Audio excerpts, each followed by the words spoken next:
Hello friends, ఎంత క్యూట్గా ఉన్నాయి కదా ఈ టాయ్స్.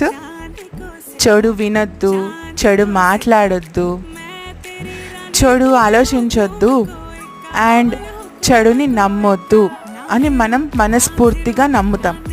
కానీ అస్సలు 1% కూడా పాటించం. దేవుడు మనుషులను సృష్టించేటప్పుడు అందరికీ సేమ్ రకాల సెన్సెస్ ఇచ్చారంట.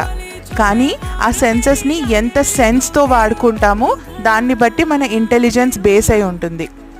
ఒక వర్క్ ప్లేస్లో మనకు ఎప్పుడైనా పేరు రావాలి అంటే ఒకళ్ళ గురించి చెడుగా మాట్లాడి ఒక మనిషి తొందరగా పైకి రాగలుగుతాడు.